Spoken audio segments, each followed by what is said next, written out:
അപ്രതീക്ഷിതമായ ഭീകരാക്രമണം ഇന്ത്യയും പാകിസ്ഥാനും തമ്മിലുള്ള എല്ലാ ബന്ധങ്ങളും റദ്ദാക്കുന്നതിലേക്ക് എത്തിച്ചിരിക്കുകയാണ് കാര്യങ്ങൾ. ഇരു രാജ്യങ്ങളും സൈനിക മുന്നൊരുക്കങ്ങളും തുടങ്ങിക്കഴിഞ്ഞു. അതീവ ജാഗ്രത നിലനിൽക്കുന്ന സാഹചര്യത്തിൽ ഇരു രാജ്യങ്ങളുടെയും സൈനിക ശക്തി നമുക്കൊന്ന് പരിശോധിക്കാം. രാജ്യങ്ങളുടെ സൈനിക ശക്തി വിലയിരുത്തുന്ന ഗ്ലോബൽ ഫയർ പവറിന്റെ കണക്കനുസരിച്ച് സൈനികരുടെ എണ്ണത്തിൽ നിന്ന് തന്നെ നമുക്ക് തുടങ്ങാം. ഇന്ത്യയുടെയും പാകിസ്ഥാന്റെയും സൈനിക ശക്തി, ഇന്ത്യയുടെ ഹെലികോപ്റ്റർ ഇതാ എത്തിക്കഴിഞ്ഞിരിക്കുകയാണ്. ഇന്ത്യക്ക് ആകെയുള്ള സൈനികരുടെ എണ്ണത്തിൽ നിന്ന് തന്നെ നമുക്ക് തുടങ്ങാം. ആകെയുള്ള സൈനികർ 51,37,550 പേരാണ്. അതായത് അതിൽ തന്നെ ആക്റ്റീവായി സജീവമായി നിൽക്കുന്നത് 14,55,550 റിസർവായുള്ളത് 11,55,000 പേരാണ്. അതോടൊപ്പം തന്നെ അർദ്ധസൈനിക വിഭാഗത്തിൽ 25,27,000 സൈനികരും നമുക്കിപ്പോൾ. എന്നാൽ ഇന്ത്യയിൽ നിന്ന് വിഭിന്നമായി പാകിസ്ഥാന്റെ പക്കലുള്ള സൈനിക സന്നാഹം എങ്ങനെയാണ് എന്ന് നമ്മൾ പരിശോധിച്ചാൽ പാകിസ്ഥാന്റെ കോപ്റ്റർ എത്തിക്കഴിഞ്ഞു. 17,04,000 മാത്രമാണ് പാകിസ്ഥാന്റെ പക്കലുള്ള സൈനികരുടെ എണ്ണം. അതിൽ ആക്റ്റീവായിരിക്കുന്നത് സജീവമായിരിക്കുന്നത് 6,54,000 പേരാണ്.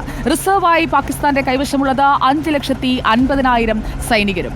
അതോടൊപ്പം അർദ്ധസൈനിക വിഭാഗം എടുത്തു നോക്കിക്കഴിഞ്ഞാൽ പാകിസ്ഥാന് അർദ്ധസൈനികരായുള്ളത് 5 ലക്ഷം സൈനികരാണ്. ഇനി കരസേനയുടെ കരുത്തിലേക്ക് കൂടി നമുക്ക് വന്നാൽ ഇന്ത്യയുടെ കരസേനയുടെ കരുത്ത് 21,97,117 പേരാണ് ഇന്ത്യയുടെ ആർമിയിലുള്ളത്. നമുക്കുള്ള ടാങ്കറുകൾ, ഫൈറ്റിംഗ് വാഹനങ്ങൾ, അതിൻ്റെയൊക്കെ കണക്കുകൾ നമ്മളൊന്ന് നോക്കിക്കഴിഞ്ഞാൽ ഇന്ത്യയുടെ കൈവശമുള്ള ടാങ്കറുകളുടെ എണ്ണം 4,201.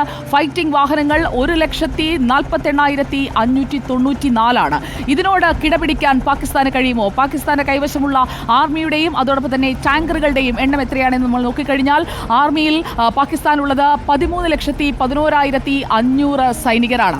അതോടൊപ്പം തന്നെ ടാങ്കറുകളുടെ എണ്ണം 2,627, ഫൈറ്റിംഗ് വാഹനങ്ങൾ 17,516, അർജുൻ യുദ്ധ tank, T-90, Bhim tank, Pinaka, multi barrel rocket ലോഞ്ചറുകൾ, ബ്രഹ്മോസ് ക്രൂയിസ് മിസൈലുകൾ, ഹോവിറ്റ്സറുകൾ, മറ്റ് ആധുനിക പീരങ്കികൾ, ഇതെല്ലാം പാകിസ്ഥാന് മുന്നിൽ പിടിച്ചു നിൽക്കാൻ നമ്മുടെ രാജ്യത്തിന് കഴിയും. ഇന്ത്യൻ കരസേനയുടെ നൂതന യുദ്ധ ഉപകരണങ്ങളായി ഇതെല്ലാം നമ്മുടെ കയ്യിലുള്ളപ്പോഴാണ് പാകിസ്ഥാൻ അത്രയും ദുർബലമായി നമ്മുടെ മുന്നിൽ നിൽക്കുകയാണ്. അവിടെയാണ് തിരിച്ചടിക്കാനായി കരസേനയെ വെച്ചുകൊണ്ട് പാകിസ്ഥാൻ ഇപ്പോൾ തയ്യാറെടുക്കുന്നത്. ഇനി വ്യോമസേനയിലേക്ക് വന്നു കഴിഞ്ഞാൽ ഇന്ത്യയുടെ വ്യോമസേനയുടെ കരുത്ത് അത് എത്രത്തോളമാണെന്ന് പല യുദ്ധമുഖങ്ങളിലും നമ്മൾ കണ്ടു കഴിഞ്ഞതാണ്. ഇന്ത്യയുടെ വ്യോമസേനയുടെ കരുത്ത് നമ്മൾ പരിശോധിച്ചാൽ വ്യോമസേനയിലുള്ള സൈനികരുടെ എണ്ണം 3,10,575. നമ്മുടെ പക്കലുള്ള യുദ്ധവിമാനങ്ങൾ, ഫൈറ്റർ വിമാനങ്ങൾ 513.